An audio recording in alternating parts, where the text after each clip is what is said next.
What is up, everybody? Welcome back to another edition of the Everything College Basketball Podcast, episode 210.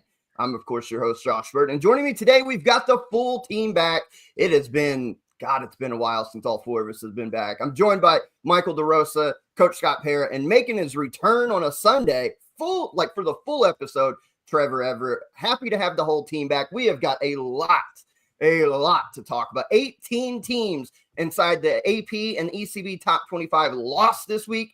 8 of them occurred yesterday on Saturday. We have a loaded show to talk about. Before we get in all that, gentlemen, how are we doing on this fine Sunday? I thought I was done with the snow. Wake up this morning. It is snow in Indiana again. I cannot get rid of this shit. I got to say, it figures he comes back on the day before the game where Ohio State has kind of bullshit, but we'll take it. And we'll go. So I had a counter. I got my Irish. So I'm ready to go in the football side of it. I know we've talked about that the first minute or two of each show, but I'm really excited about today's show. Great to be back with Trevor on and talk about all these great games and conference standings and what's ahead. Just really pumped for today. I don't know what's the brighter red, the hat or the cheeks. You guys are gonna make me blush. This is sweet. No, dude, I'm super excited. Yesterday was fun. Got a chance to go to a game and still catch up on everything. Got to watch Alabama, Kentucky sitting on the sideline of a game, so that was kind of interesting, keeping up with that. But I was able to dive in yesterday, and honestly, it's kind of weird. Like all the Mountain West games and all the kind of like West Coast games were pretty much over by 8:30 Eastern. So it was kind of weird to just kind of settle into the Lions game last night. And shout out to Mike for the Commanders win. So there's your segue to Mike. Goodness, yeah, that game was so much fun. I didn't watch as much basketball as I would have liked to. I do have notes on all of these games. I missed West Virginia, Iowa State. I have to go back and rewatch that one. But other than that, Same. I was able to watch all of them. But man, that was awesome. And Connor clearly didn't enjoy you last week. you know what? I try. All right, I'm hot and I'm cold. You know, I'm yes and I'm no. I'm in and I'm out. I'm up and I'm down. DeRosa, I thought we had a great show last Sunday, me and him. Thank you, John. Different run-ins. Peyton hopped in. Trevor hopped in for a second. So I thought last Sunday was a lot of fun for episode 208. But as always, we do appreciate Connor, our guy. Connor is always the first one in. As you see, Peyton left a comment this morning at 6 a.m. for whatever reason he was up. Man, his Louisville Cardinals, we keep talking about them every show here lately. They continue to roll. They're up to 8 wins in a row. But we got a lot to talk about today. If you are following along live with us, as always, on the YouTube, Facebook, and Twitter, leave your comments below. We will get to them. It's a lot of fun. We do have a lot to talk about. And I think there's no better way. Let's start by bringing on a special guest this morning or this afternoon. You guys know him as NKY Bracketology. We know him as a friend of ours. He is one of the highest ranked bracketologists on Bracket Matrix year in and year out for his accuracy and predictions. We're happy to bring on our friend NKY Bracketology. Or as most people can see now, I guess your government name, Hunter. I'll call you NKY because that's what we've always called you, but we are happy to have you on, first time on. And dude, bracketology is starting to ramp up now as we obviously in conference play.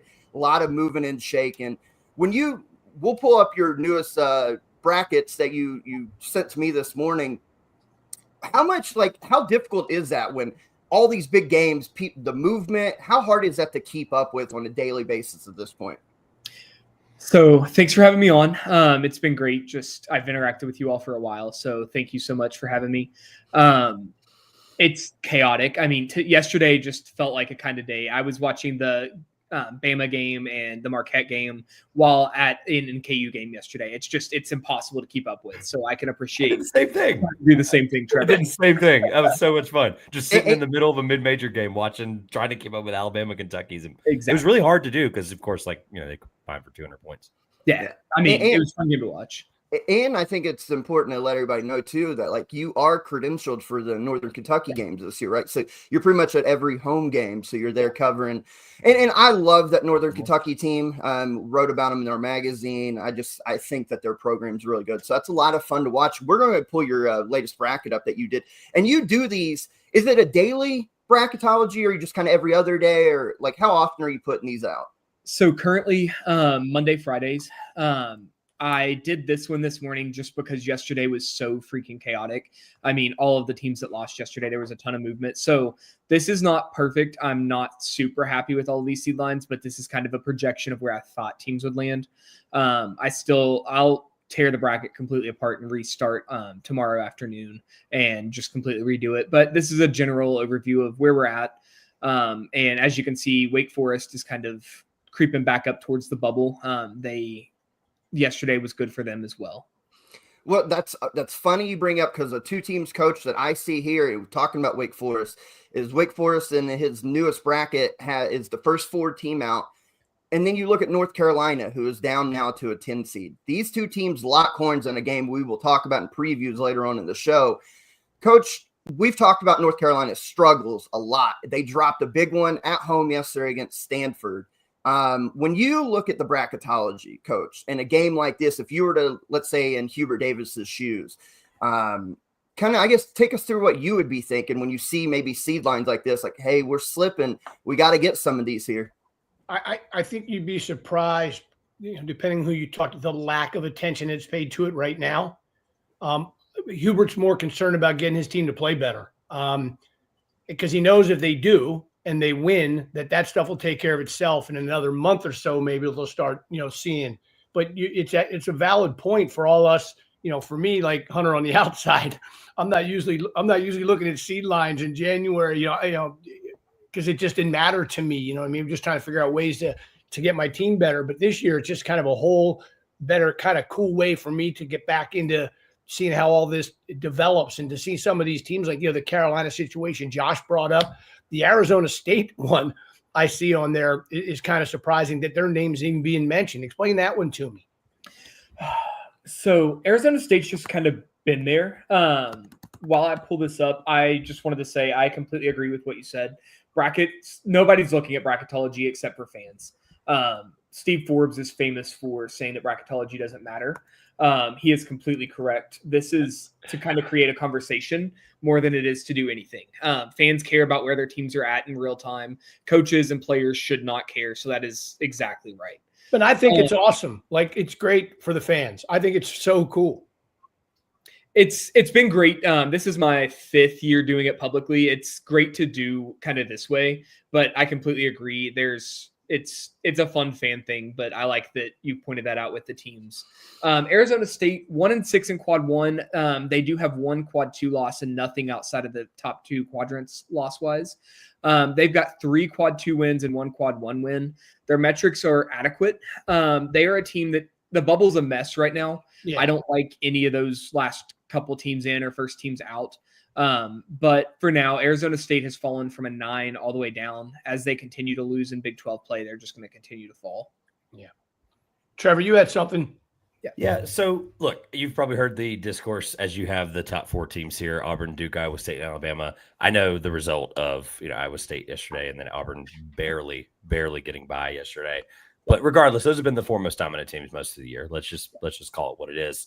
And then when you take in consideration, like, I don't have the exact stat in front of me, we've all probably seen it, that they're 4 of the most 30 dominant teams in KenPom history. Yes. And so, like, you don't have to necessarily give me a number, because I know we just laid out for the last 5 minutes about no one's really looking at bracketology because none of this is really ready yet, right? You get that. You submit it at the 10th hour, the 11th hour, right? Whenever all this stuff is ready and locked in a few months. But how sure are you that those are the top 4 seeds? You don't have to give me a percentage, but it just feels like those are the top 4 seeds, and everyone else is kind of below them.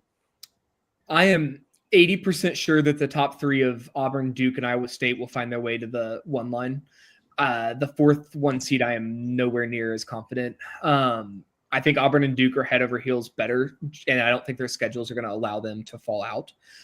Duke should just beat up on bad opponents all year, and Auburn's going to play nothing but elite teams for the entire time.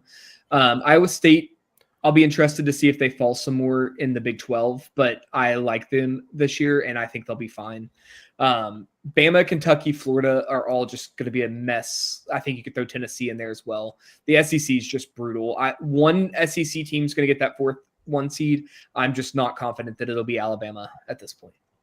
Okay. I was going to follow up and say, if not Alabama, then who? And you got it. So you're. I'll let DeRosa go in a second. So you're pretty confident with the loaded league this year in the SEC that we're probably at the minimum we're going to get 2 SEC teams on the 1 line.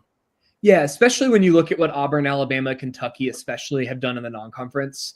I mean, those schedules are elite, and they've just racked up the quality win after quality win. So I think you'll find a second 1 seed coming from the SEC this year.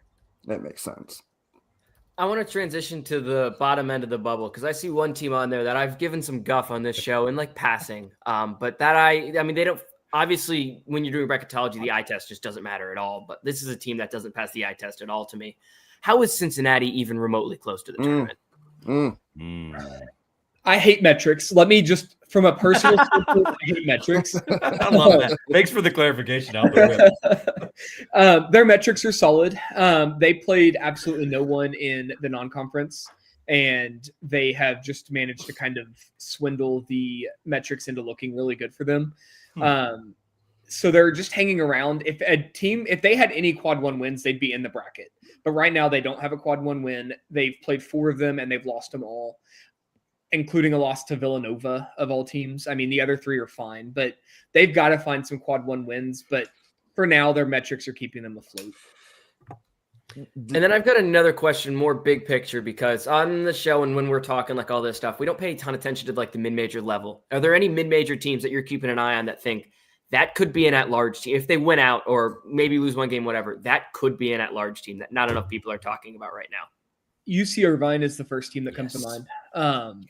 They're a great team. They're getting that West Coast bias where they're not getting as much attention just because of how far west they are. But I think they're the team that I would pick. There's not a ton of mid-major teams right now. Unfortunately, I think it's just going to be power conference heavy this year. Hunter, I have a question. SEC, back to that, because we've been talking about it so much, deservedly so, how strong the conference is. What do you think? Like, it's a 7-11 SEC team getting in? That's a good point. Yes. Good question. 7-11. I think we'll definitely see a 7-11 SEC team get in. There is a case for some 6-12 teams. I've talked about it a little bit. There's the possibility a 6-12 team could get in. Amazing. It's absurd. That's just how good the conference is right now. So I'll finish on this and we'll let you out of here. A couple quick fire ones. On the coach's point about the 7-11, you even mentioned 6-12. We've been talking about for the last month and a half when we realized how good the SEC was projecting to be about breaking the Big East's record of teams in. As of now, using what your bracket says and maybe projecting out a little bit, how many teams on Selection Sunday does the SEC get in, do you think? Do you think they get 13 in? I have a hard time with 13 because Texas and Oklahoma have just been so poor to start the SEC play.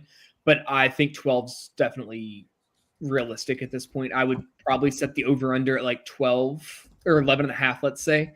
And I'd probably take 12 right now. But it's going to be very close. Yeah, that is a lot. The last 2 real quick, because we're recording, Illinois and Michigan State are in a tight ball game. It's 36-all right now. And then on your recent bracket here, Illinois is on the 4 line, Michigan State's on the 3. How does the result of this change? Like if Illinois goes on the road and beats Michigan State, do they go up to the 3 line? And vice versa, if Michigan State ends up winning this game, do they move closer to a 2 line? Like how does this result affect this bracket today? So Michigan State could definitely jump up towards the 2 line for sure. If Illinois wins, they'll probably swap spots in the true seed list. Kansas is a shaky 2 seed for me right now. There's more like we have 5 or 6 3 seeds as opposed to having 4 true 2 seeds right now. So I think you could see Michigan State get there. I don't know if just this win will get them there though. And then the last one for me, for the Louisville people, be like my brother and other people who follow this show, they're Louisville fans. The fact that they are climbing, not only that they're in the NCAA tournament right now, it should be, but they're a 7 seed. They play it, we've talked about, in a pretty weak ACC. I think they're the second best team behind Duke right now. What's kind of their ceiling? Like, let's say they continue to win. Maybe they'll drop a game or 2 here the rest of the way, but continue to win at the pace they're winning at. What's the kind of ceiling for Louisville here?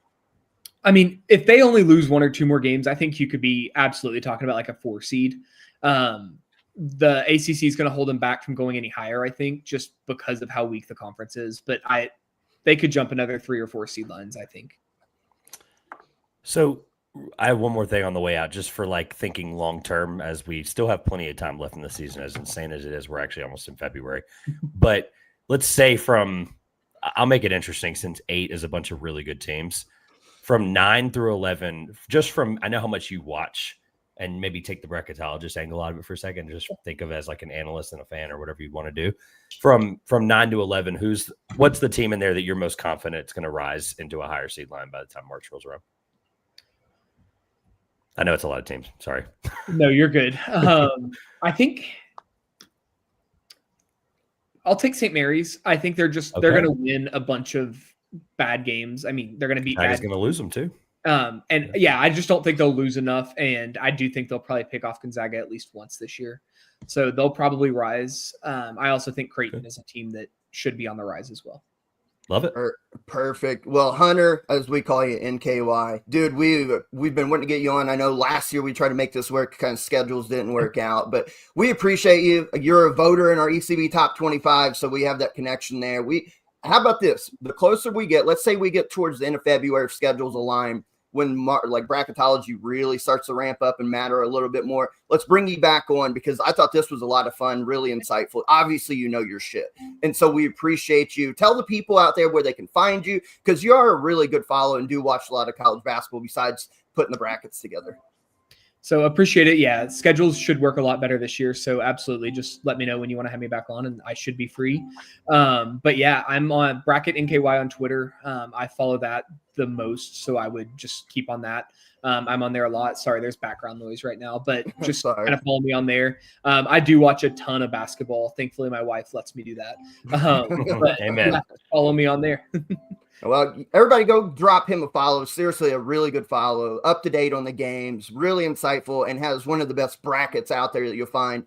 Let me tell you this, way more accurate than the quote-unquote national guys.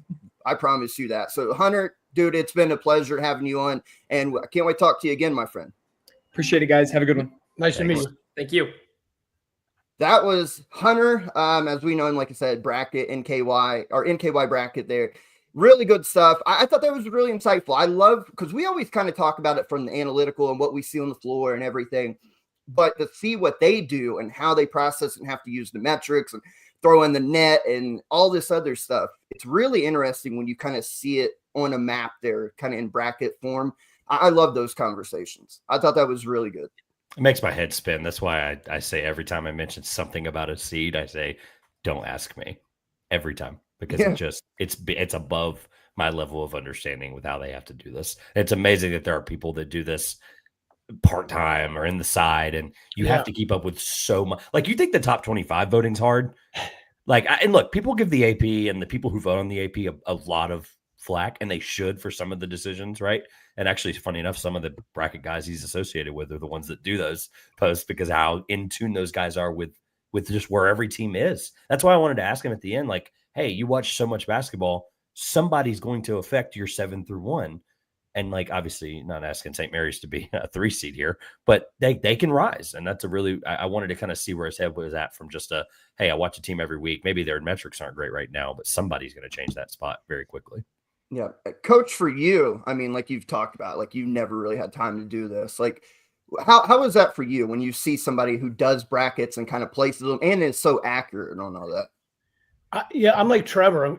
I'm kind of amazed. I mean, it's just so much information, and differentiating between some of these teams is very, very challenging. I mean, and so I guess, yes, you have to go to and look at the metrics hard to try and get some sort of separation, like besides your eyes, and watching games. Those are the things that separate. And, by the way, when I was at Arizona State, James's freshman year, this is back when there was 64. I believe that, we were 65. We were the last.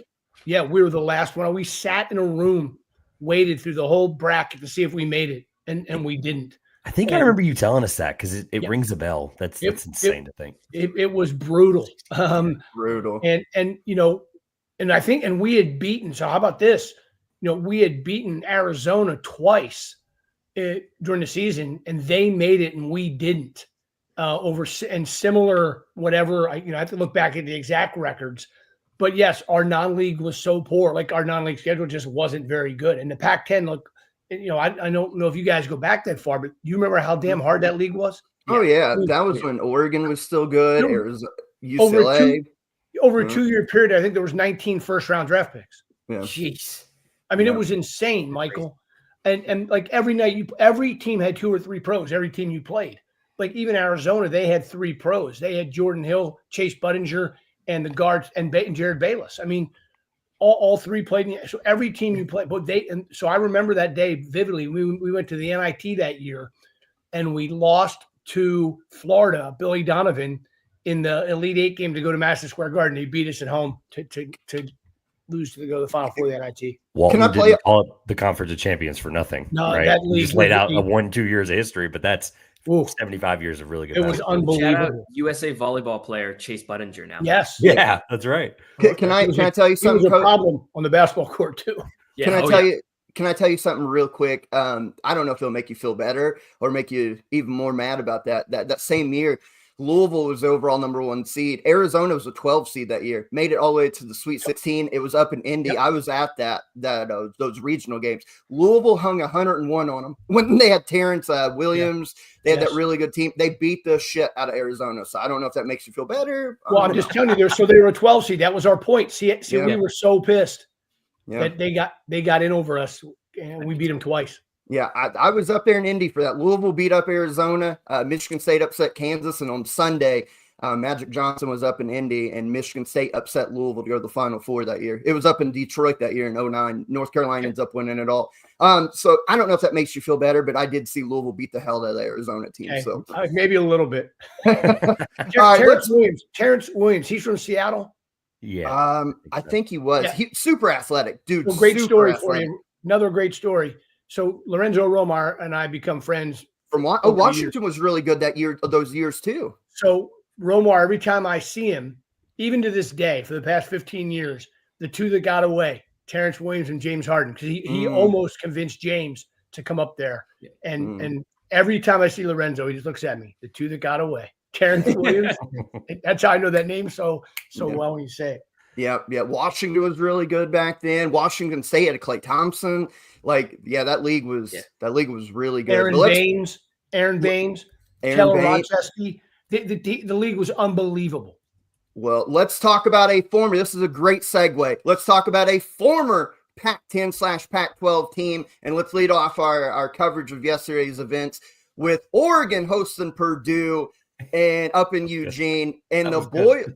I am. It was good. I didn't know where you were going with that. Hey, That man, was really good. I'm a pro at this. I know how to kind of set stuff up. Right? I'm all about segues, so getting it right is good. Thank you. Oregon. We talked about this on Thursday, Michael, previewing this. I think Trevor was on for when we were talking about it, but Oregon home court or playing at home gets a red hot Purdue team coming in a top 20 matchup. Sorry. And really for the top of the Big Ten Conference, we're watching Illinois, Michigan State play. These 2 teams are kind of vying for that spot as well. And we thought being at home, Oregon would find their offense and be able to do some stuff, get Purdue in foul trouble maybe.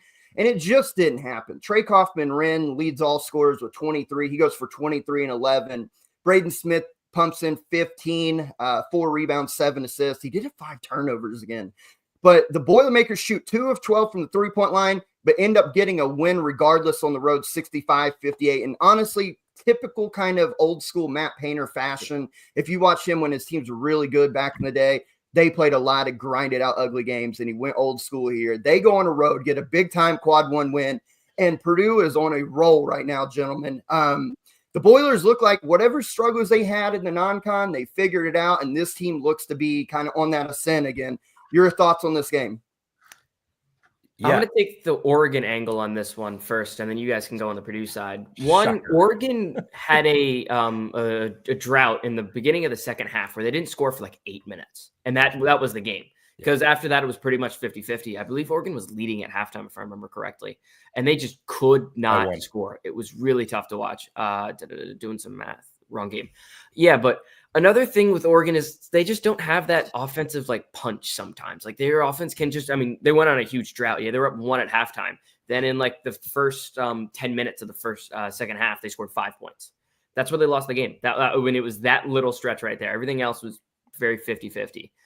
But Oregon's off. They just don't have that offensive punch sometimes. They don't have that one guy who can go out there and create. Shellstead hasn't taken that step forward that I really wanted to see. And then guys like TJ Bamba, Nate Biddle, Brandon Angel are really good, but they don't have that one great player.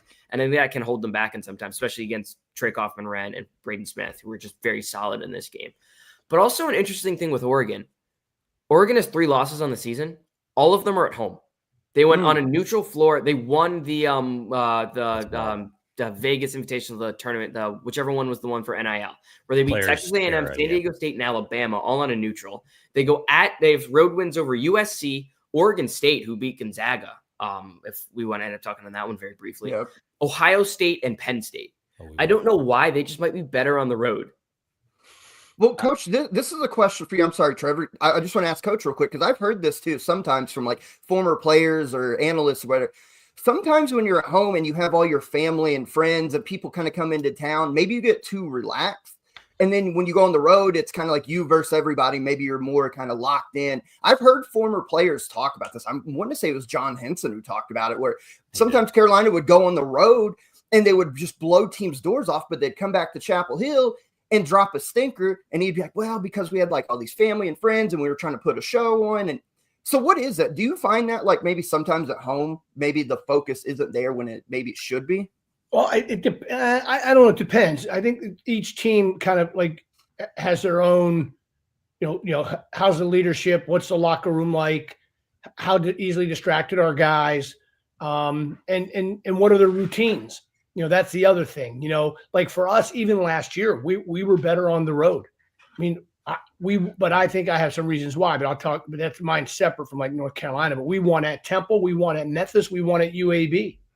I mean, and we only won a couple games at home in the league, which was, rare for us in a way, but in another way, our kids, they didn't love playing at home because our atmosphere wasn't great.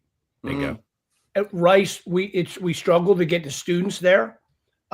Houston's a huge city, a lot to do. The weather's nice in February, and they weren't even and I found this out, you talk to them, they just weren't that fired up so that's a completely different scenario than why a North Carolina guy would say that.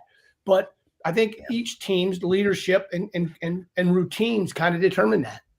I think Hanson's just making excuses. I'll just leave it. I'll let a sleeping dog rest. Yeah, I've been there. I've been in that arena enough times to know that there's no way on God's green earth that should be an excuse. Yeah. Oh yes. Oh no, we couldn't get an environment in the dean. Anyway. No. Yeah, I was definitely. I definitely helped predict this game because I was standing in a loud concourse before the Charleston Campbell game, so that was quite fun. So if you couldn't hear half of what I said, I'll kind of, what I said was right. Like Purdue, Oregon was going to have to muck this game up, and what's actually kind of insane is they did. I think they played really physical, and Purdue. I guess I don't remember who I ultimately. I think I picked Purdue on the road just because I thought they were the better team. But ultimately, like Oregon didn't win the way I thought they probably should have and could have. And you're right, like Shellstead, and just like they have a really good trio of really talented guys. Like even Supreme Cook, Kwame Evans. Like if you get combined 4 points off the bench from those guys, they had 6 total bench points. You're not going to win any of those games. It doesn't even matter if you shoot 24% from 3. And so, I mean, Purdue. As much as I've probably been low on them out of the 4 of us, like I said the other day, like they just know how to win games. They know how to get in those games. Road doesn't matter. Like the Big Ten was always one of the harder road, environments, as we can see right now. Illinois is only up 2 with 13 minutes left, but they just know how to win games. When you have that experience of a coach and you have that experience of a group that has been to a Final Four, like the trio, the core of this team has been to a Final Four together. That's a great road trip for them. Yeah, right? They know how to win. They know how to win in those environments. And I think I saw somewhere I think I read that they have the least amount of travel left of the Big Ten teams. Which is that's like a huge advantage right now. Huge advantage. With Mick and some of the things going on well, with that. Like, I was getting ready to say too, like, I mean, Painter didn't have a problem going halfway across the country and getting a road win here. There's a couple things here I think to stand out in this game, and I think Michael laid them out as far as the scoring drought there for Oregon. Yeah. But the offensive rebounds, it wasn't a massive number, but it kind of was. Like Purdue out offensive rebound Oregon 12-5, which gave them all that second chance opportunities. Turnovers, Oregon 16 turnovers in this game, and then they made 5 more threes, which you would think, especially at home, if Purdue's only going 2 of 12, you would think that Oregon would win this game. but it's just the lack of scoring. And to that point, that scoring drop. Nate Biddle's a dude. He led Oregon with 18 points. I remember watching him last year in that season opener. I think it was against Georgia, and he went nuts. And I was like, man, that kid's got something, kind of modern basketball in the way.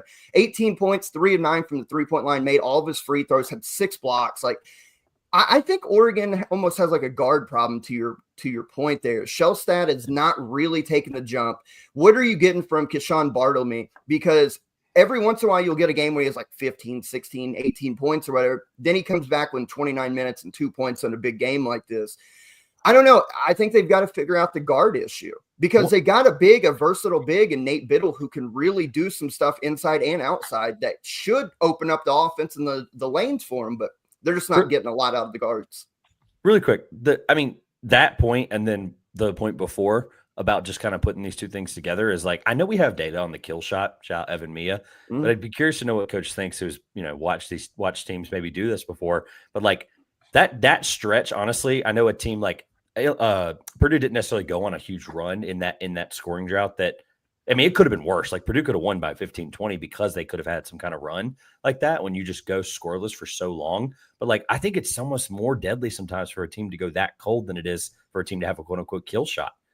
I mean, like I literally give you an example real quick. And then I just want to hear your thoughts on it, coach. Is like, again, Charleston Campbell, I mentioned the other night, Charleston hasn't been a great offensive team. Campbell didn't score the final 3 minutes and they lost the game by 5 because they couldn't score in the final 5 minutes. And that was ultimately the difference. I think from my perspective, I agree with you, Trevor. From a coaching perspective, that those droughts, like you are just searching, obviously if you have a dude that you can give the ball to and he can make a play or get fouled to stop that is like one of the most important things in the game, because like for us, we had to generate so much offense because we weren't, we didn't have players that would just beat you off the dribble, be super athletic and do all the things, but we had guys that could really shoot. So what you try and do, get your best players open shots, or try and get a way he can get downhill and draw a foul just to get a whistle to stop the bleeding. And so that's something you got to try and talk to your guys about. Like, look, okay, we haven't scored I don't know if we would talk about minutes. We would talk about the score. Like it's an 8-0 run or it's a 10-0 run or it's a 12-0 run. We got to find a way here to have a little more patience and get this thing to the foul line or make sure we get the ball and get the best shot. But sometimes they just don't go in. Right. I love the thing about the runs too, because I've actually talked to a coach recently about this, and he's like, you guys in the media always talk about runs, and we don't really ever think about it like that. And we think of it as just what we're doing in the moment. And I was like, interesting. Well, I didn't. I thought about You're like, they're on an 8-0 run. We're not. Yeah, we haven't scored in it forever.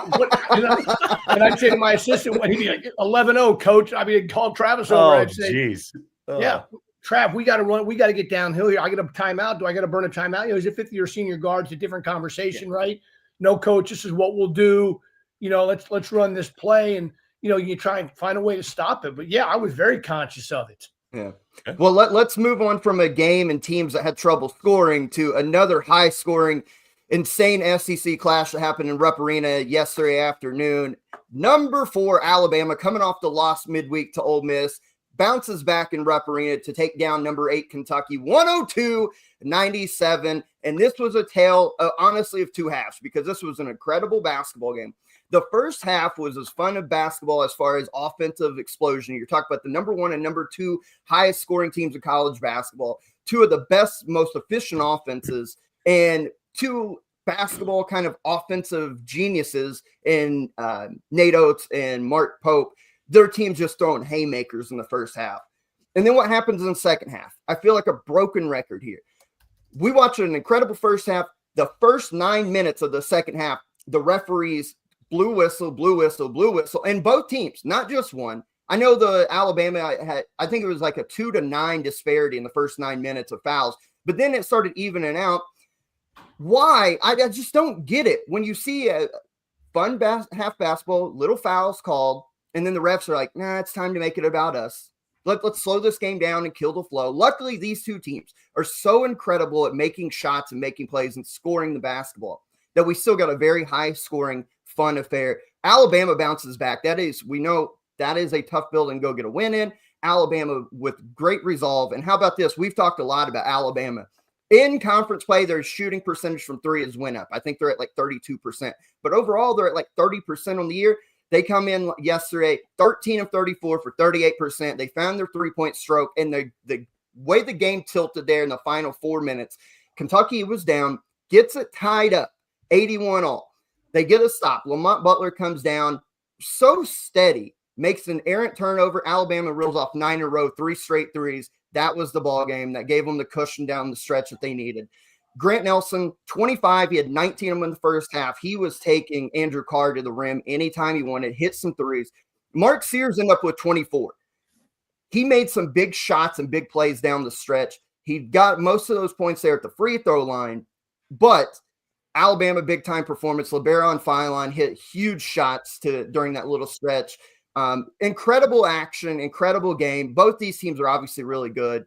Your guys' thoughts. Kentucky, though, the one thing now after this game, they're giving up 88 points per game in SEC play.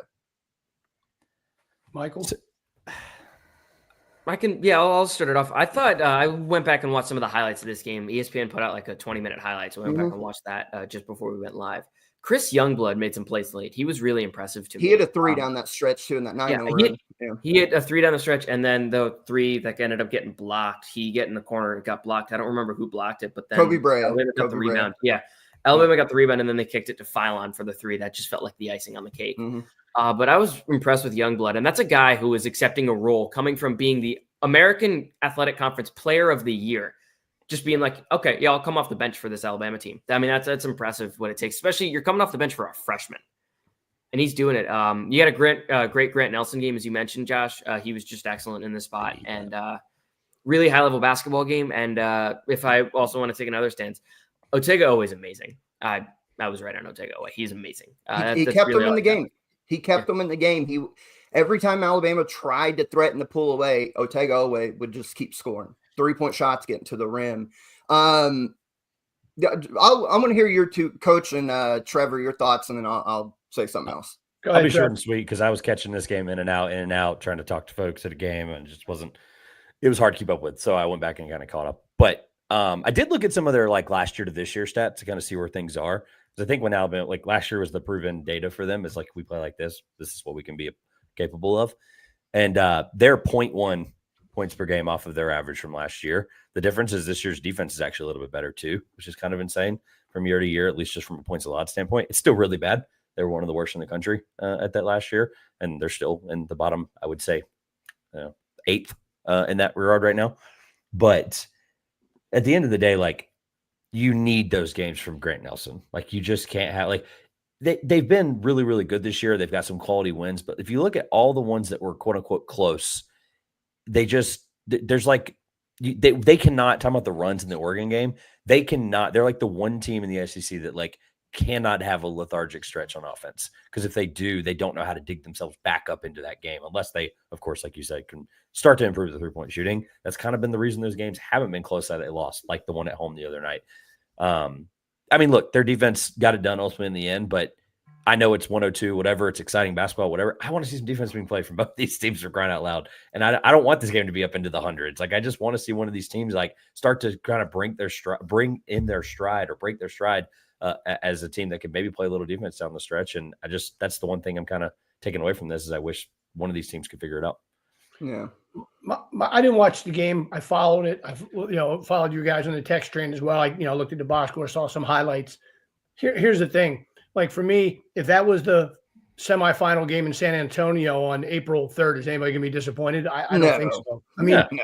So it's just two elite teams. The margin of errors like this, and it was at a home game for Kentucky, and Alabama, made enough plays and ended up getting a win.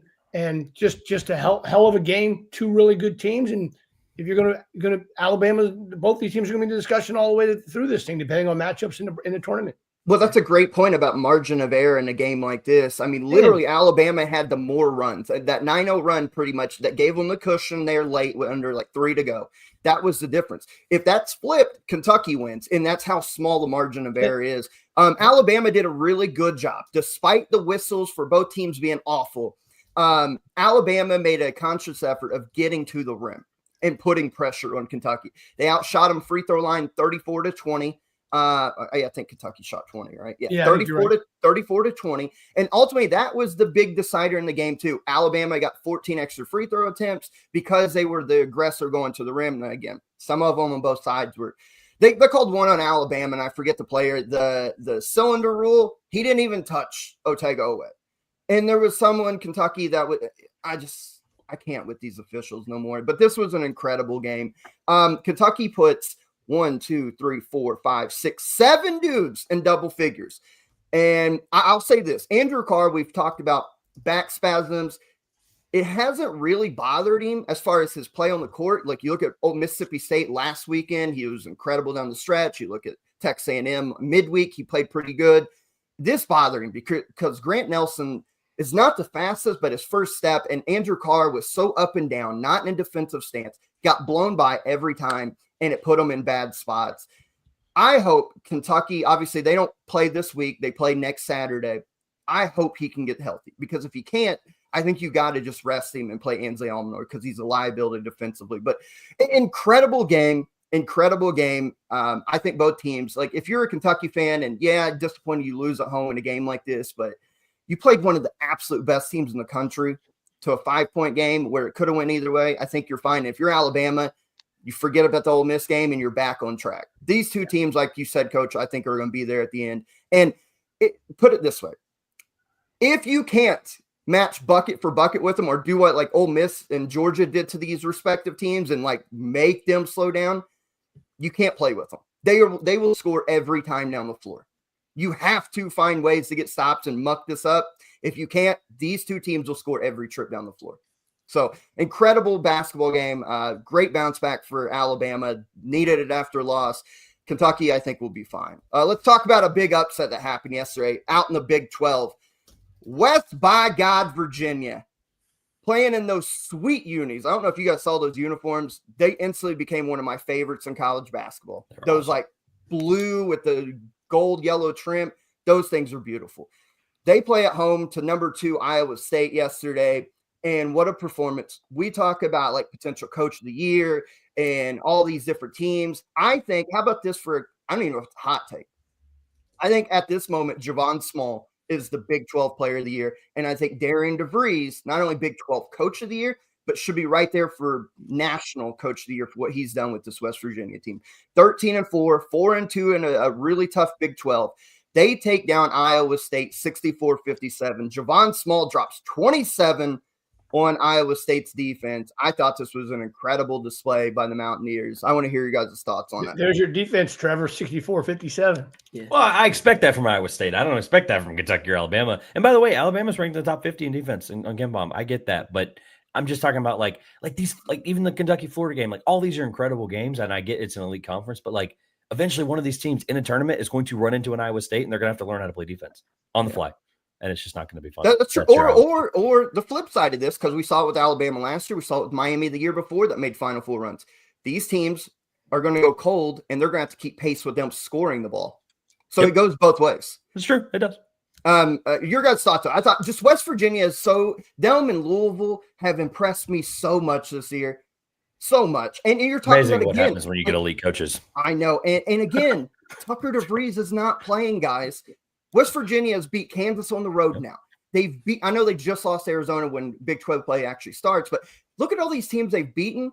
And here lately, they've done it without Tucker. Imagine what they can be like when Tucker DeVries comes back. Like, I really like this West Virginia team. Yeah. I mean, just looking at this game too, it looks like the scoring didn't really start at all until like the last 10 minutes of the game. Just trying to do some math in my head real quick. That's exactly what happened. Yeah, it's like 33-34, and then like the scoring kicks into gear. Yeah. But man, yeah, I didn't watch this game, so I'm gonna have to go back and rewatch it. To your point, I would still say maybe Curtis Jones is the Big 12 player of the year at this point.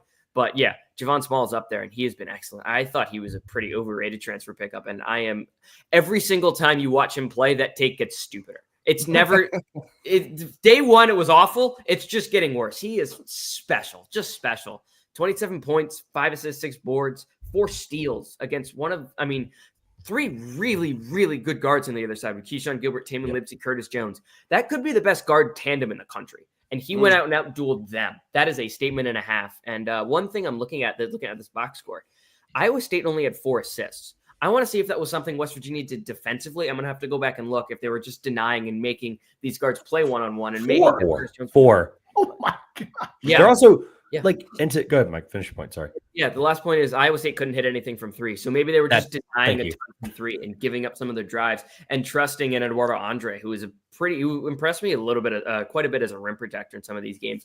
If they're just trusting him, that's definitely something I want to go back and look at. But man, this West Virginia team, really good defensively, really well coached, and they're without Tucker DeVries, as Josh mentioned. That they're going to get better. So literally, all I was going to say was 3-point shooting, and you brought it right up. So I'm going to sound like a broken record, but Momcilovic is clearly being missed right now. I mean, that is an incredible force back. Again, said it last week. I don't know where I'm just going to keep regurgitating these points until these things are wrong, but it's true. Like his ability to space the floor, it changes their entire offense. It forces it gives Curtis Jones, who again had 18, which is, by the way, and an outlandish thing to even think about that 3 weeks ago, he was like, could it be 6th man of the year in the country? You know, I've know it's not really a real award, but he'd be 6th man of the year in the country. And now he's like probably on pace to be the Big 12 player of the year potentially. I'd have to look more into it to really give you a thought. But he's closer to 1 than 5. I don't know, whatever, right? But Momcilovic is my main point. It just gives them a spot where they can take out Deshaun Jackson for a little bit there, and they can have a floor spacer that's going to be reliable, or somebody that's going to at least make West Virginia guard him up to that point. And then maybe that opens up the lane for Curtis Jones, Keyshawn Gilbert, Tamin Lipsey to get to the basket a little bit better. Well, West Virginia and Louisville to me are the most impressive. Oh, by far. We spent a lot of time. I don't know if Trevor was on last week when we talked about the injuries to everybody, but for those two teams to play as well as they're playing without those two kids, Pryor and DeVries, is amazing. Mm-hmm. And it's just a credit to those coaches and the quick culture that they've created and the players that they have that have stepped up. It's tremendous job by both of those guys in those programs. It proves the point really quick that like there was real conversation at one point at Drake that it was like Tucker DeVries was the reason they were that successful. And like this is I'm not saying like to nitpick anybody's point here, but like you have him out and the coach who recruited this entire team because it's the first year and a lot of these guys, brought in, had to develop them up quick, transfer portal, flip it around. And they're winning these games and they're getting these incredible upsets against what we consider some of the best teams in the country. Yes. They're doing it without Tucker DeVries. And that's not to diminish him in any way. It's to make sure people know that Darren DeVries is an incredible coach and there's a reason for that. And Kelsey, both of them. I give both of those two guys a tip of my cap. I've got a point on Kelsey later. I'll hold on to. And DeRosa, before we move on, I don't fault you for the Javon Small thing because we saw what he was kind of at Oklahoma State. But it also goes to show, too, a change of scenery could instantly just change, maybe a change of coach, scenery and everything. Because that Oklahoma State situation wasn't great, but now he's in a good spot with West Virginia. He's making every tough shot. So it just changes scenery sometimes, man. That's all it is. 100%. That's why it's so volatile coming into these seasons. Like analyzing guys from the transfer portal, it's so volatile that sometimes you're right on guys like I love Otega Owe coming out because it's just my thought is people underrate defense coming into the transfer portal. And that guy is an elite defender. He just so happens to also be an elite offensive player now. But I mean, elite defensively, guy like Lamont Butler, same thing. Hound defensively. People sleep on those guys because when you're looking at transfer portal, at least for us media people, I can't speak to coaches, but like when you're looking at it, it's like this guy averaged 19, this guy averaged 12. I haven't seen them play. I'm going to take the guy that averaged 19. Like it's just broadly speaking, that's how it works. And then, but also would there be anyone who would have told you that Javon Small would be 10 times the player John L. Davis is right now? No. Just after the portal. Not a chance. Unbelievable. So volatile. Great Alcibor, another example. Yeah. Nothing. Coaching, there's a lot that goes into it. Balo, I was going to say too, but never mind. I'll let it rest. To his credit, he did bounce back on Friday. They got a big win in Ohio State. He played well. Yeah, let's move on, start rapid firing some of these guys. We got to talk about Vanderbilt. Takes down number 7 Tennessee in Memorial Gym. That's one of the most unique, difficult places to play. You hear any SEC guy that goes there that's ever played there because what the sidelines are and all that.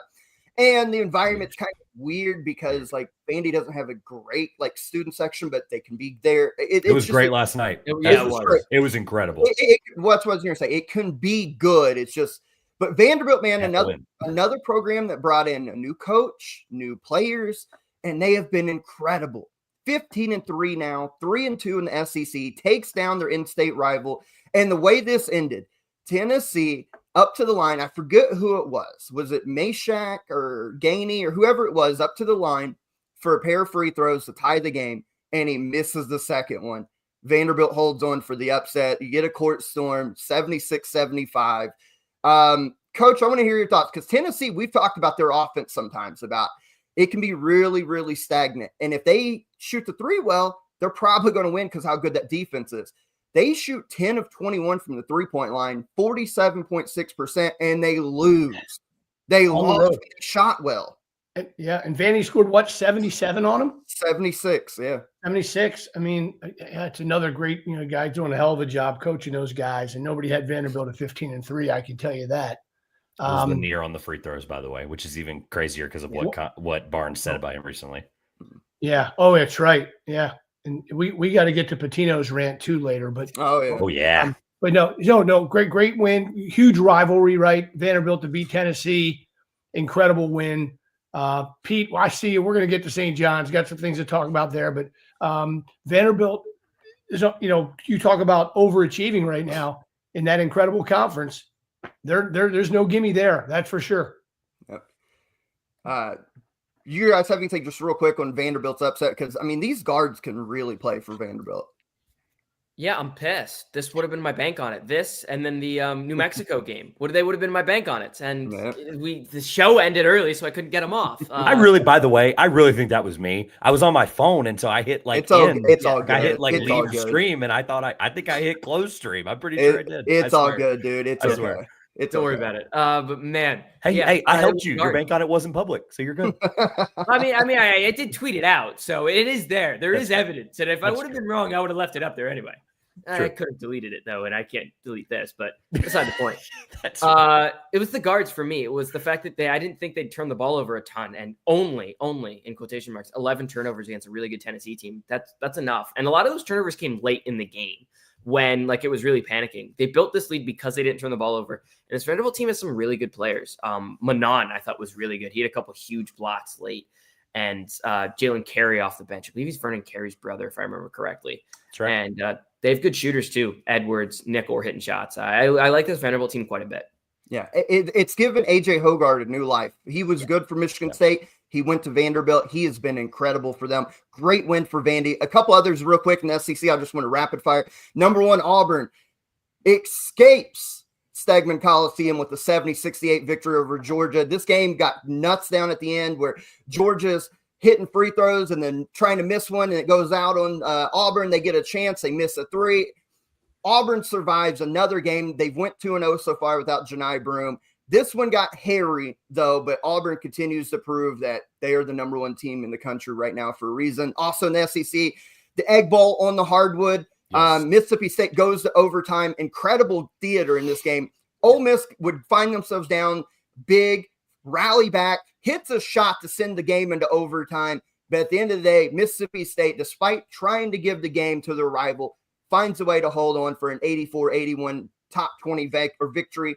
Breaks their 2-game losing streak. Ole Miss, coming off that emotional road win against Alabama midweek, drops this one to the rival. It's just, again, life in SEC and really in conference play. And the other one real quick I want to mention, Creighton goes to Connecticut, number 15 Connecticut, and wins 68-63. Some controversy there.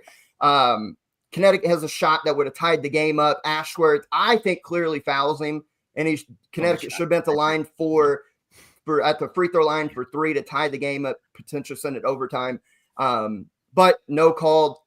Creighton gets fouled. They hit 2 free throws to win the game by 5. So any of those results or anything else you guys want to touch on? I know we were getting asked to talk about St. John's. Anything else that happened over the week and you guys want to talk about? Really quick on the Egg Bowl. How many times do you think those two have ever played each other? They're the 12th most matched up teams in college basketball history. I'll give you this really quick. 271st meeting between the two. How many times do you think they've ever both been ranked? It's probably less than 20. 7. Coach? 272nd time they played? This is the 200. I think they said on the broadcast, this is the 271st meeting. And how many times do you think they've been ranked against each other? 0. Wow. Zero times that these two teams have ever been ranked at the same time against I each knew other. it was low. I didn't think it was that low. Yeah. This is insane to show you how far, like to Josh's point over the last couple of months, and really anybody who's ever just been beckoning the SEC's call, is just when you put this much commitment and time into basketball. Ole Miss has been basketball purgatory for my entire lifetime, minus the Marshall Henderson years, who honestly I look back on that more fondly than I probably should. Yeah, I loved him, but like, my God, he was just such an inefficient I player. love anybody that who would go on the road, hit big shots, and talk shit to the crowd. Yeah, I love that's that. the thing. Same. He was the best, but like we will look, history will look back on him less fondly the further and further we get away. Yeah. My point being, but no, look, I came into the year, had Ole Miss ranked a little bit higher than I think the general average of voters that we have. And I obviously tooting the horn after the Alabama game. This is one that I really thought that they could win. And I think that they have the shot making to win. Mississippi State, just from a defense to turning into offense standpoint, that was what won them this game, was just the ability to turn the ball over and be able to, because Ole Miss wants to be, I keep using the word lethargic, but they want to be slow. They and, want to and grind muddy, it out, which is fine. And they have shot makers. We saw that towards the end, right? And then Padula, I hyped him up last week. Did not like Terrible that shot. I hyped him up last week. Michael talked about him being a cone. He ended up being a cone head with that shot. I mean, good grief. And then, they had look, so much ability, time too. He didn't need to take that three. Just the ability for Mississippi State. Like I think I underrated just how good their offense really was, because in the overtime, they were clearly the Riley Kugel was awesome, dude. That's a game. That's a game that they can win in a tournament, versus like if Ole Miss is in that same situation against a similar team, then I'd be really worried, I think, about them. But I do really like them long term still. So that was just kind of I love the statistic about never being, like, they're the 12th most games played against any two schools, never been ranked. That's insane. That's an old South rivalry. Let's we got a request here from real quick. I want to talk about the Arizona Texas Tech game. I watched this game quite a bit. Down the stretch, it was very competitive, like 50-50. Then Texas Tech really pulled away down the stretch. They got JT Toppin back. He was excellent. 20 points, 10 boards. He was great. Elijah Hawkins had 9 assists to 0 turnovers for Texas Tech. Texas Tech's a team that's been really, really close to winning some of these big games, like that Iowa State game, and they just haven't pulled away. If they can find that second gear, I mean, this is a team the analytics love. Like, Ken Pom has them 12th in the country.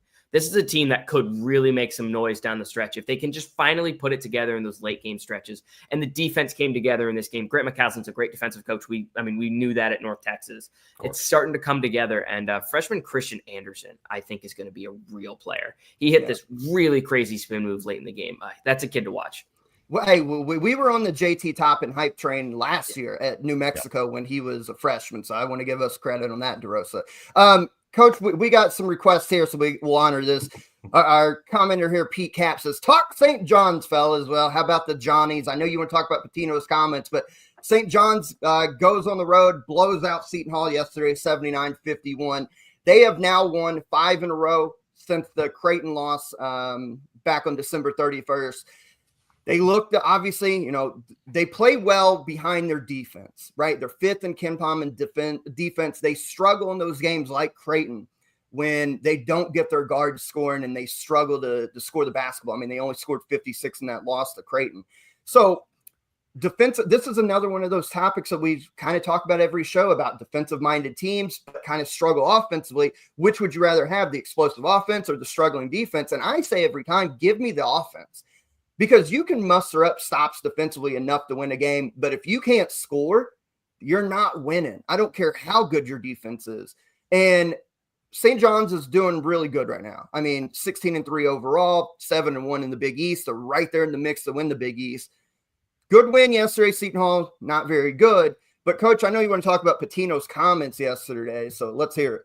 Well, first of all, St. John's is you hit the nail on the head. I mean, I think about them, Houston, Iowa State, like these teams that just can Tennessee, really defend. Tennessee. Tennessee. I mean, just and so yes, that does keep you in most every game. But that argument, you got to be able to score the ball to win the big games and down the stretch. But St. John's right now is playing very well. They are in a position to possibly win the Big East.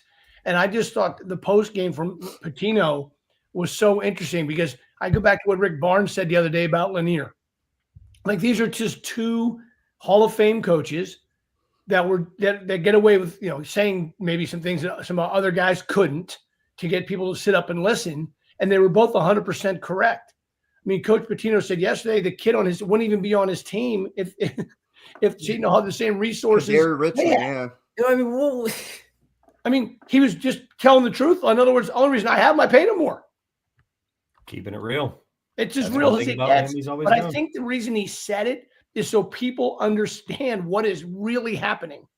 You know, in these deals, like, I'll give you like tomorrow. I'm telling you guys, like tomorrow, I got asked to do a podcast. It's a non-basketball podcast, but the guy runs it a friend of mine out of Pennsylvania runs and he's got a bunch of followers, and they're a bunch of sports fans that are on this business podcast, and he wants me to come on and talk about NIL for an hour tomorrow.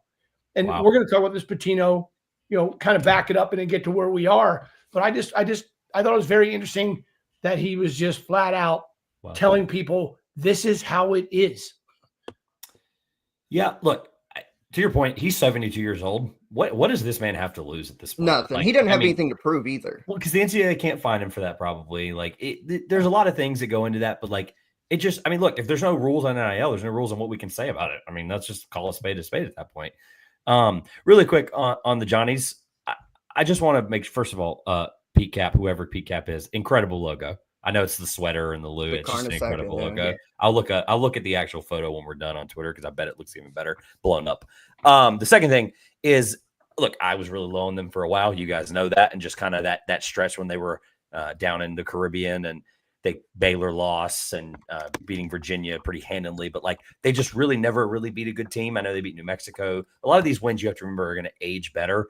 They didn't beat the first top 50 KenPom that they defeated was Xavier on January 7th. Like, that's actually insane. And that's actually the only team they played so far that's top 50 in KenPom. Their schedule gets incredibly hard right now. It is going to, they don't have another quote unquote hard game or an easy game until DePaul. And I don't think that's even actually an easy game. The one thing I'll say about them though, is they are 5 total points away from being undefeated. Yeah. So they've actually been, even in these wins against these teams, I always had this glimmer of hope of, okay, and people can flip it the other way. You could go and look at like the Butler result. They only won by 8. Like, you could go in Georgetown, they lost by 5 or won by 5, excuse me. Providence, they only won by 2. Like, you could obviously flip it on my head the other direction. But my point is if your defense keeps you in those games, like that's what you're talking about. I know the Baylor game got up into the, basically the hundreds. Georgia, they only lost by 3. Obviously, we know, again, that was early in the year. That one aged a little bit better. But in general, just if you're keeping games that close, you're obviously a good defensive team. It's just a matter of the offense is continuing to get better throughout these weeks. And obviously, the better they are going to get through Big East play, the better position they're going to be. And Rick obviously took personal to and they probably should have took personal not making the NCAA tournament last year. And at the end of the day, like, if you're that close to winning these games, you're obviously going to be able to be more prepared in a Big East schedule to play close games. Because let's be honest, other than like the DePauls of the world, the Villanovas last few years, Big East games are really close. They always are, no matter who's playing, no matter how good one team or the other is, other than like the random blowouts with these terrible teams in the last few years. If you're prepared to win close games in the Big East schedule, you're probably going to win them. Yeah. Well, sorry, DeRessa, you can play off this. Close games so far this year, 41 games listed on KenPom in the Big East. Close game percentage, which means 4 points or less or overtime. The Big East is 4th in the conference ranking. So, yeah, a lot of close games. They're 13th in blowout percentages. And DeRosa, you would know this better than anybody because you follow the Big East closer than anybody. St. John's wins on 3 factors, basically. One, their incredible defense. But 2, they miss shots and get offensive rebounds to get putbacks. And they force turnovers. Those are 3. If you just break it down, they force a lot of turnovers and they miss a lot of shots but get offensive rebounds. That's how they score. When it comes to like dicing teams up and shooting the ball, they're not going to win games doing that. But they force turnovers and they get offensive rebounds. That's how they win games. 100%. Zuby has been excellent. He's probably been the most improved player. He's been the most improved player in the Big East. Zuby Ejiofor has been so much better from last year to this year. He stepped into that. He's been better than Joel Soriano was last year. He was Joel Soriano's backup last year.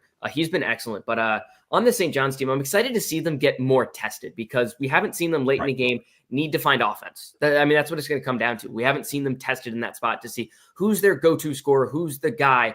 I think it's going to be RJ Lewis. Is RJ Lewis a great creator? I don't know. What happens when a game bogs down and they have to create? That's what it looked like was going to happen in the Georgetown game, but then Sorber got hurt, stuff happened, and St. John's just ended up blowing him out of the water and forcing turnovers because that's what St. John's does so well. I think they're going to be tested by someone who's going to not turn the ball over, not make mistakes late, and make St. John's have to beat them. And I want to see how St. John's looks when they get tested like that. But also, Patino pregame, he does this sometimes. Like he said earlier in the year, like maybe in like December, like, oh yeah, Vince Uchuku, yeah. I mean, just with today, he's going to transfer after the end of the year, so it doesn't matter. It's like, all right. He said that stuff for 2 years. He said something ridiculous like that in Charleston last year too. He also said, like before this game, yeah, Davon Smith and RJ Lewis, they're going pro after this year. They're going pro. It's like, why are you saying that, Rick? What? Why?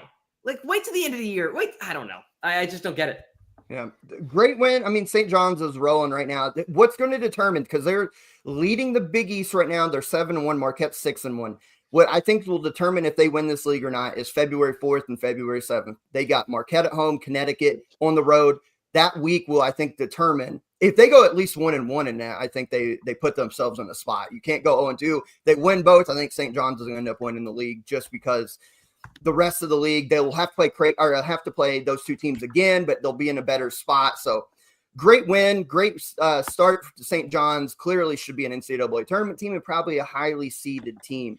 What we want to do now before – go ahead, you got something, Triff? Yeah, we need to talk about Gonzaga because it's bad. Let's talk about it.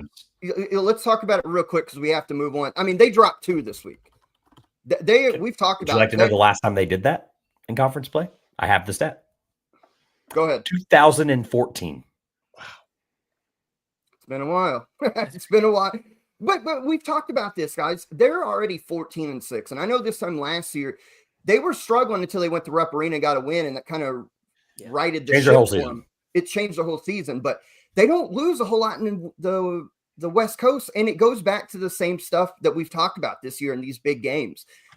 I know their offense is 6. I know this. But when it gets gets nut cutting time, who goes makes a play for him? Khalif Battle has been awesome this year. Ryan Nimhart is good for like 38 minutes, but if it's the final 2 of a close game, he doesn't make plays. You can't rely on a big Graham Ike to bail you out in close games like that at the end. It's a guards game. And I don't know. I don't want to write Gonzaga off because that would be stupid. But I said it back when they lost to Kentucky and Connecticut and UCLA, now 2 in a row to Oregon State, Santa Clara. I don't trust this team. I do not trust them. Time to panic, right? I think we can all agree. It's why I brought it up. I think it's definitely time to panic. I mean, that's a home loss too. To like losing on the road to a team that is improved in Oregon State. They look pretty good this year. Like that's fine. The home loss to Santa Clara, a team that before beating Gonzaga was kind of struggling with some big wins. They beat a decent Bradley team and a decent TCU team, but like that's it. That's an alarming performance, and that Santa Clara team is really talented. But that's oof. Yeah, I don't trust Gonzaga. I'd be surprised if they're ranked top 25 in our poll this week. I'll put it that 100%. Way. Let's talk about something, though, here. Let's talk about real quick our friends over at W Energy. W is a clean energy drink that is made to give you focus with no crash, jitters, or angst like other energy drinks. They have no maltodextrin fillers and do not use artificial dyes. W contains vitamins, amino acids, a nootropic, and 150 milligrams caffeine. Their product is made in the USA in an FDA-inspected facility that strictly adheres to GMP manufacturing guidelines. If you go visit www.w.gg right now, go place yourself an order, and at checkout, use the promo code ECB10. You're going to get 10% off of your order. I know W appreciates it. We sure in the hell appreciate it. Go visit W, really good stuff, and use our promo code at checkout. You'll get yourself 10% off, save yourself some money. We have another big week in college basketball. This is the first one in conference play since the turn of the year that I think the early midweek slate is not as strong as it has been. Because when we talked about last Tuesday, you had like 7 top 20 matchups or whatever. But some good, interesting games, a different variety of games I want to talk about this week. Let's go start, of course, with the SEC. Number 13, Mississippi State on the road at number 7, Tennessee on Tuesday night. Both teams, well, actually, Mississippi State's coming off of a win. Tennessee is coming off a loss. They are back in Thompson Bowling Arena. Coach, these two teams kind of similar.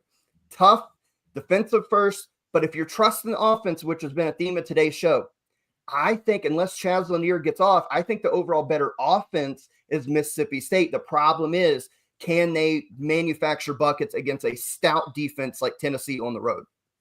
Yeah, I think the more desperate team's going to get this one, and I think is Tennessee in this case, and being at home.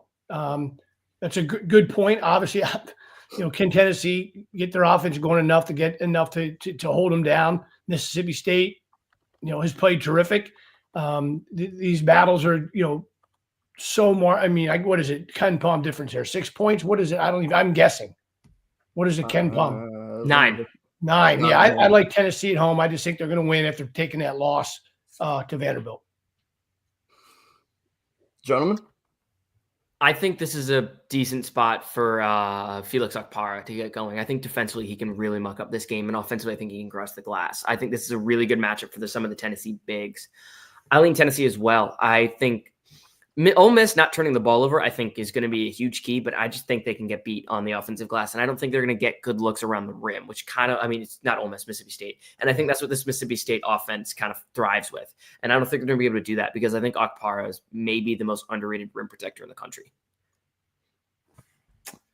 I'll be short and sweet. I think Tennessee's starting to show some holes. I think we're starting to see some problems, obviously, with the old beaten up take is going to be that it's a Rick Barnes team offense, yada, yada, yada. But they still have incredible scores that Chaz Lanier is going to get back to normal eventually. I think Mississippi State is going to be really high off that win. And I know that it can go both ways. You don't want to get too high. You don't want to get too low. Maybe I'd love to ask Coach one day off the record, like, is it better for a team to be too high or too low? But obviously you don't want to be either. And in this case, Mississippi State, biggest win of the year, one of the biggest wins of the year. And I think they understand they're battle tested. I think they know that they can go into bowling, and I think they can win. Both these teams 3-2 in a conference, so you're jockeying for position. It is so important, especially with an added teams in the conference. Getting to Nashville, you do not want to have to play on Wednesday or Thursday night. You want to get those buys to have to play Friday, Saturday, Sunday. Obviously, less games, the better it is for you. So jockeying for that top 4 positions is going to be insane in this league. You do not want to get your third loss. One of these teams has to on Tuesday night. I'm with you. Something's kind of cracking with Tennessee right now. I know being at home, give me Mississippi State, Josh Hubbard, Cam Matthews, because Mississippi State's one of those teams you're not going to bully around too often. They'll be up for the challenge. And if it comes down to an offensive game, unless Lanier is going, give me Mississippi State on a big upset big road upset here. I like the Bulldogs in this game. Let's stay on Tuesday night in the ACC. Neither of these teams are ranked, but as we talked with Hunter from NKY Bracketology, this has bracket implications on Tuesday night. North Carolina coming off of a home loss to Stanford, where they got beat by a former Duke player at the buzzer, goes on the road to play a surging Wake Forest team who is trying to right the ship after really struggling early in the non-con.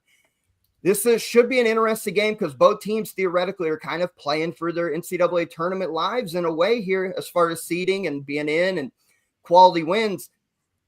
Trevor, you're in the ACC. You're kind of the ACC guy here. Wake Forest, as kind of ugly as they looked early, they're 14-4. They're 6-1 in the ACC. They're starting to figure it out.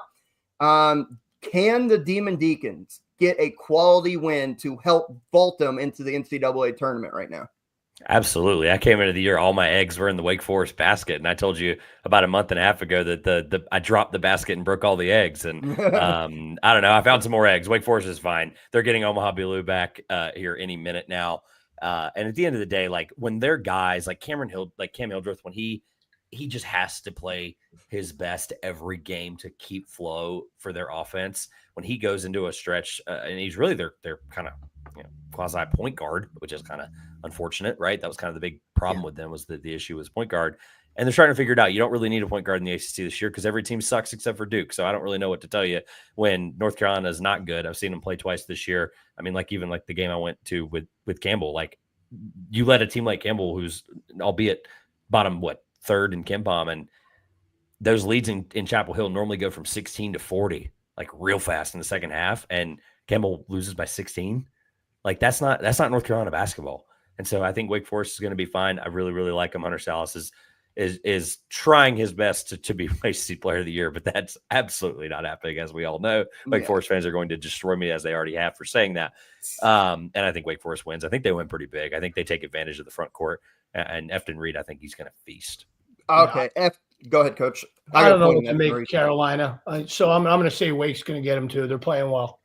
I'm going Wake, and to that point, I was going to mention Efton Reed. He's not been, let's say, great, but one thing Carolina does not have this year is size on the interior. and Efton Reed's big ass at 7 foot. And he stepped out against Virginia Tech yesterday, I think it was. Stepped out, hits 2 threes, goes 2 for 2 from 3-point line. I think at home that environment should be nuts. And I think Carolina continues to spiral the drain and find themselves out the NCAA tournament discussion. As of now, Wake Forest vaults in. Give me the Demon Deacons at home on Tuesday night. I like this spot for them. Let's Austin. All I was gonna say is they lose this game. They need this game really bad, obviously, North Carolina. But that seat for Hubert is starting to heat up real quick. I'm gonna punch back. I'm actually gonna take the Tar Heels in this game. I think Efton Reed is the main mismatch, but I think the guards of UNC are just so much better. And Wake is not a team that shoots the 3-ball well at all. They're the worst 3-point shooting high major team in the country. And I think UNC just has that spurt ability that if Jackson hits 2 threes or RJ Davis hits 2 threes in a row, I don't know if Wake can make up for that. So I'm gonna take UNC. Hey, we need at least somebody to take up for the Tar Heels in this one. So or not. Well, or not. Says the North Carolina State fan. I appreciate that so much. I appreciate that. Or not. Also Tuesday, here's a new one kind of off the beaten path for us. Let's go to the Missouri Valley Conference, Coach. We're talking about Bradley at Belmont. Bradley is currently leading the Valley at a 7-1 conference record. Belmont is tied with Drake at 6-2. So this is a title tilt kind of game right here early in the season for the Valley folks. You look at both teams have player that is in the Ken Pom all-conference selection right now. Bradley's Duke Dean and Belmont's Jonathan Pierre. You look at the stats right now. Bradley's second in the conference in offense. Belmont is 6th. Defensively, Bradley's second as well. Belmont a little worse, 8th in the conference in defensive, but they're at home. I think this should be a very interesting matchup. Again, it's for the top of the league. So kind of what do you see in a game like this, especially a mid-major where I don't know if the Valley is probably going to be a one-bid league this year. First of all, it's a really cool game. I mean, two very good teams that people just don't see enough of or talk enough about. I'm glad you brought it up, but I think I'm gonna take the Fighting Hersey Hawkins here in this one on the road. Yes, I love it. Yes. That's the best answer we've ever had. How about a throwback name there, Hersey Hawkins? Oh God, Trevor, name his backcourt mate. Oh Jesus, from Bradley or when he was in the NBA? Yeah, I was gonna say from Bradley. Oh no, current Division I head coach. Oh no, Michael, can you give me a year? Remind me the year he was there. Boy, yeah, it was a while back. I could probably tell you his whole 85 to 88. Oh, current college coach. D1. Yep. Head coach. Yep. I don't know. I tap out without looking. Michael, give me a hint. Look it up and give me a hint. The only name that came to mind of that similar, no, it's not even close. I'm not even going to say it. Jim Les. Oh yeah, I was never going to. Not in a million. Now I could have named his whole like Sixers. I could have named Gary Payton though. I could have got that one. Yeah, I would have got Peyton when he was in Seattle, but I was just going to start naming every NBA teammate. I really thought that's what you were talking about. I was ready to rattle them off. All right, sorry, I derailed. No, that was good. That was good. Please, I love that. Coach has got Bradley on the road against Belmont. You look at Belmont, fellas. We kind of known even when they were in the OVC. That's a good 3-point shooting team. They're shooting 36.9% right now. Overall, their tempo is insane. They're 24th in tempo. They're on offense. Their possession length, they're 23. So this is a team that wants to play fast. They want to get quick possessions, assist, a 3-point attempts to field goal assists. They are 62nd. This team shares the ball. They are on a 5-game win streak right now after dropping 3 in a row. So, Michael, who do you got in a Valley title tilt kind of clash here, Bradley or Belmont? Yeah, I like how you mentioned how Belmont shoots the 3. Bradley's the best 3-point shooting team in the country. They're shooting 41.3% from 3 on the season, and Belmont isn't very good defensively. I think this is going to be a really high-scoring game, really efficient offensively. But just looking at it, Bradley has had I am looking at it now, 1, 2, 3, 4, 5, 6 games, 7 games where they've shot under 40% from 3. And most of those games are above 35%. They've had really 2 off games from 3. This team is just excellent at shooting the ball.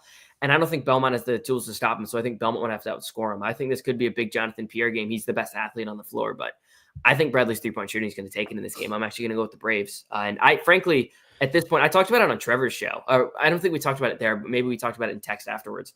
Bradley is a team that could make a run in the tournament just based on how well they shoot the ball. I mean, that's a team that's well within the range of outcomes for them to shoot 12 of 24 from 3 in a game.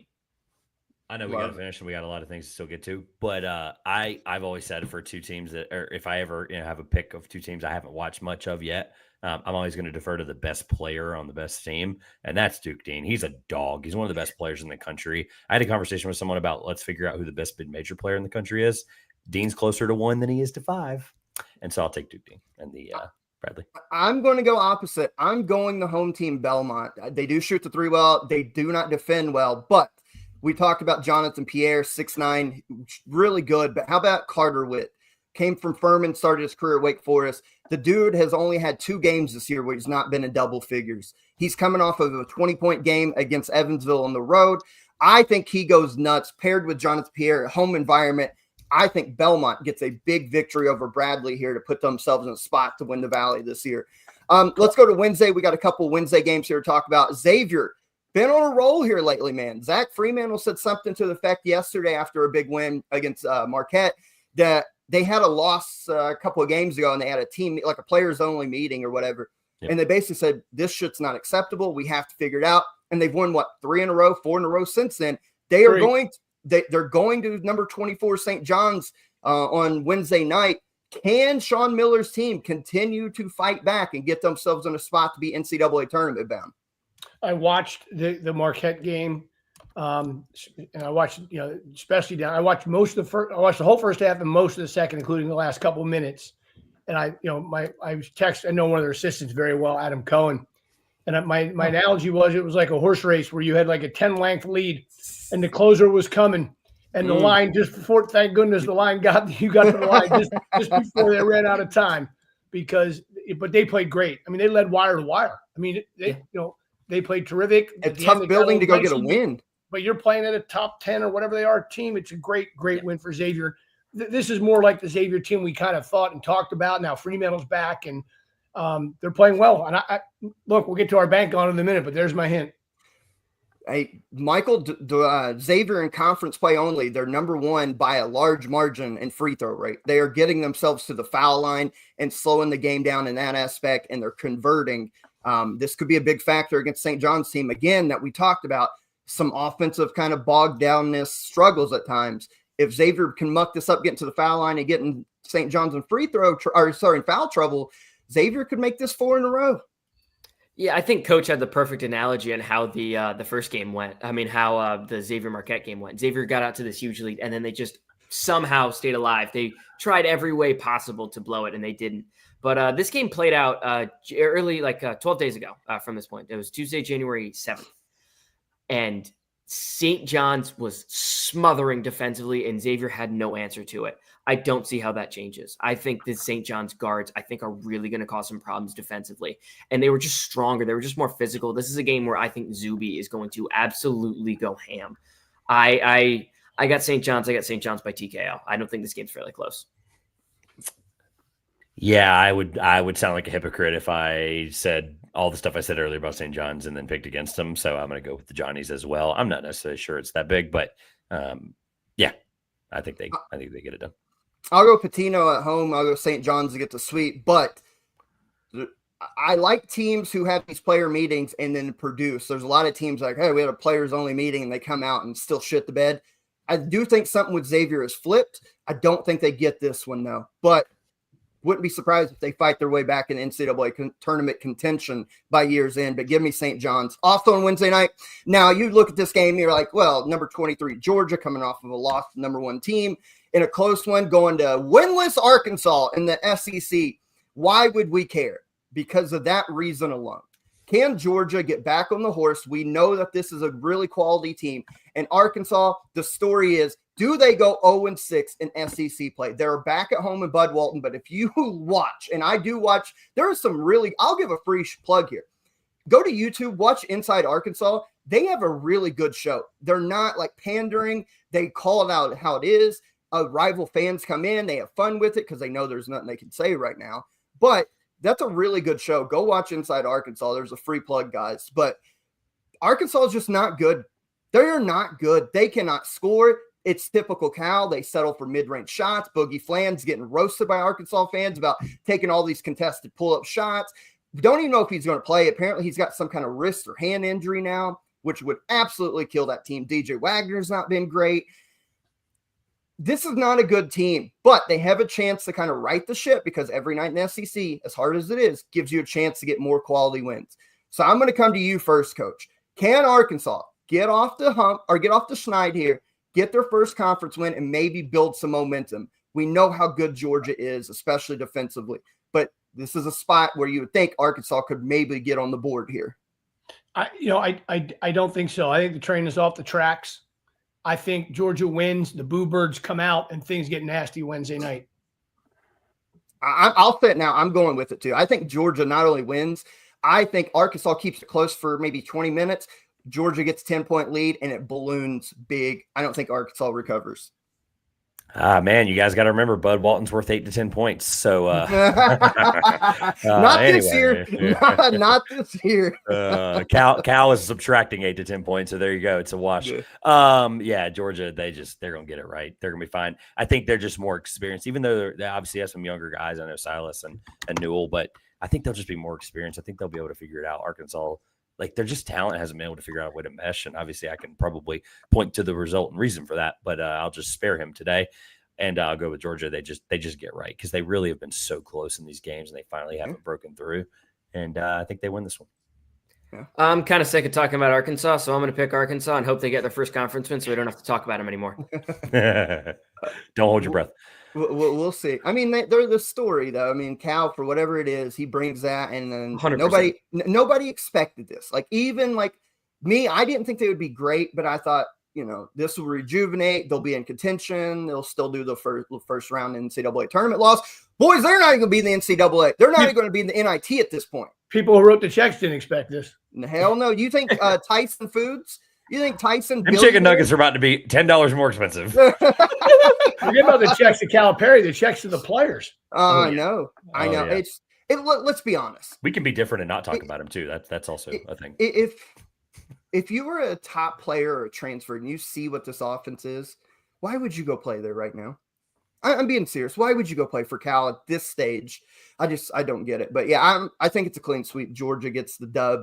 Arkansas falls 0-6. So let's go to bank on it here, and I'll make mine short and sweet. We talked about it. I predicted it just a little bit ago. Wake Forest over UNC, and I'm going comfortably. I'm going by 8 or more points. I think Wake Forest, prime spot. Crowd should be nuts. Carolina is just broken at this point. I don't think they recover. Wake Forest, big win, vaults themselves into our friend NKY's newest bracket when it comes out next week. I didn't pick the Xavier game. I held it for now. Bank on it. Xavier upset St. John's. I love it. In St. John's. I love it. Mike, you got it. I'm mulling so hard. I can't think of anything. I got 2. I'm going to quick fire real quick. They're not I don't love either of these, but I like them. SMU is going to beat Louisville on Tuesday. And also on Tuesday, I'm scrolling up, making sure I find it. There we go. Texas Tech's going into Cincinnati and winning by double digits. That Cincinnati team cannot score. And Texas Tech can score. Do you think the Bearcats get over 45 in that game?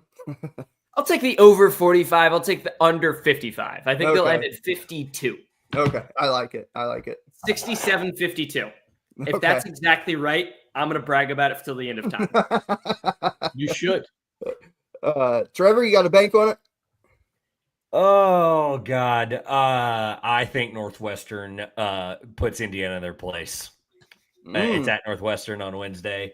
I think Northwestern just takes Indiana to school, and I think they upset them. I would call it an upset, sure, record-wise at least. I think Northwestern, after that incredible game they had the other night, that we didn't really bring up, but yeah, I think that Northwestern takes it in Indiana, and things continue to spiral.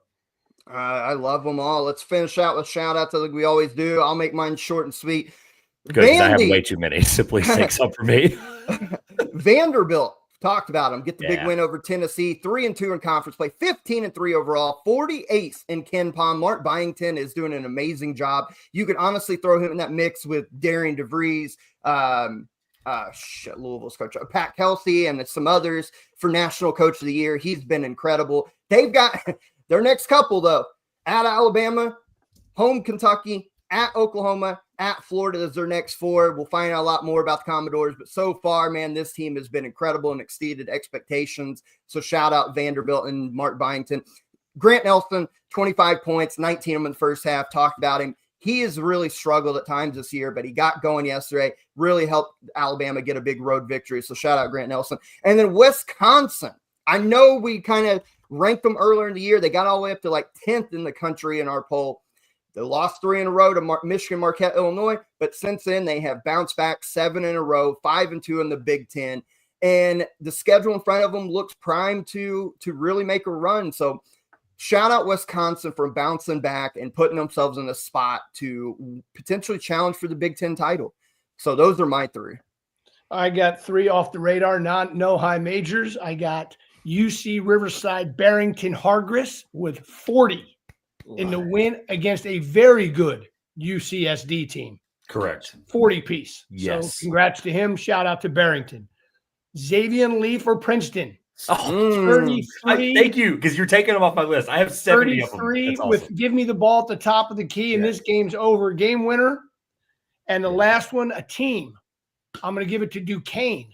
7 out of 8 after a very rough start. Credit to them to staying with it, and they're on a roll.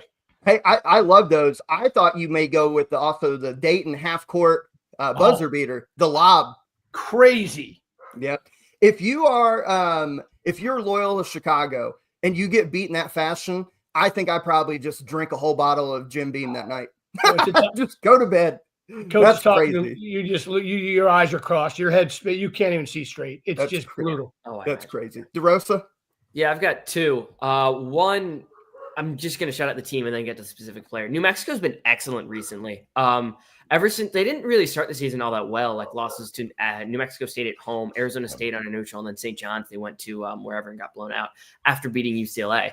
Then they beat VCU, and then they've won, their last few games. Their only losses at San Jose State, which I thought was going to take them back a little bit, but they beat San Diego State, beat Nevada, at Colorado State and won, and then they beat Boise State. They didn't just beat Boise State Friday. They smoked them.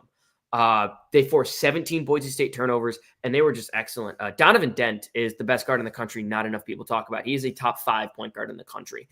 The way he controls a game on both ends. He forced Alvaro Cardenas to have 7 turnovers in this game, and he only got credited with 1 steal. He should have had way more than that. He controlled this game entirely. Donovan Dent rules. Shout out Donovan Dent. If you're not talking about Donovan Dent, you should be. He's special. And, mid-major, I'm going with a team. It was not like a performance this week, but just some stats I came across this week. St. Thomas. Now, they're in the Summit League. Definitely have to throw a little qualifier there. They're in the Summit League, and Summit League teams, they don't play defense. They don't play defense for jack shit. But this team is 6th in the country in 3-point percentage, 18th in the country in 2-point percentage, 4th in the country in overall effective field goal percentage. This offense is really pretty. It's really, really pretty. If you're a basketball complete nerd and it's like, I have nothing to do on this Thursday and I want to watch a team play some pretty offense, St. Thomas is a team to watch. It's just pretty to watch. You have to subscribe to the Summit League Network, and that's the only downside to that entire point. Is it not on E+? No, it's not. They have their own network. I want to make sure Michael's point is 100% hammered. New Mexico was up 48-21 at half. I don't know if you said that. So just make sure that's well done. Thank you guys for taking a few off my list. I haven't been on in a while. I feel like it's deserved just to get these out. Mid-major shout outs, all that stuff. Alan Huss has the Big South record for the most wins by a head coach in their first 2 seasons. 43 wins. That is insane. What he's done on there in High Point. Mercyhurst, first year in D1. And they're 8-9, and they're looking like a really interesting team. They beat Wagner, 69-65, who's the defending champ of that conference. So that's a really good shout out there to Mercyhurst. The CUSA as a whole. The CUSA only has 2 teams that have a losing record. It's a good league. That's it. 2 teams. And Sam Houston, I think, is one of those. And I have it right here. Sam Houston's better than 1-5 in conference, 8-11. They're a better team than that. FIU, 7-12, not necessarily, but yeah, 8 wins and 7 wins are those 2 lowest. After that, everyone's above 10. Actually, everyone's above 11 wins. Mm-hmm. So the CUSA as a whole, ECU's RJ Felton hit a game-winning ridiculous 3 at Wichita State. That was awesome. And then I promise I'm done. Chattanooga and East Tennessee State both got insane road wins for the SoCon. And the reason I'm bringing this up is because the Chattanooga game specifically, the East Tennessee State game was at Samford. and then Chattanooga was at Furman, and that was on CBS. CBS obviously covering college basketball. We know that they have some mid-major spotlight games throughout the weeks. And so I really just want to encapsulate that with just the way that Fox and CBS covered the sport as a whole. It's really refreshing to be able to have a break in like a multi-box, and there's a CBS like 30-minute show going on when it's not pre-recorded, and they're talking about the SoCon. Like, it's just really refreshing to hear that college basketball is covered that way by certain networks in January. So I just want to make sure that that's well known. Love it. Conference USA on KenPom is actually ranked 9th out of all the conferences. They are ahead of conferences like the AAC and the Missouri Valley, which does not happen a whole lot. So, yeah, to your point, incredible league this year. But for all of you, incredible show, guys. We appreciate our friend Hunter from NKY Bracketology coming in and dropping some knowledge on our heads. We are happy to have the whole crew back today. For all of you followed in today, 309 live viewers. That means more will be coming on the replay. This has been an incredible show. We've got another big week of college basketball coming up. We appreciate everybody. When we come back on to Thursday, we'll obviously look at the games that we just previewed and look ahead to the weekend's games. Obviously, this time of year, there's incredible games going on everywhere. But until Thursday in episode 211, we hope you guys enjoy the rest of your Sunday. Go like, subscribe, and share. And as Coach says, go Irish tomorrow. I don't know. We will see you guys on Thursday. One of these two are going to be happy. Notre Dame or Ohio State. We'll see who that is on Thursday. But until then, we hope you guys enjoyed this, and we'll catch you guys down the road. Peace. Go Buckeyes.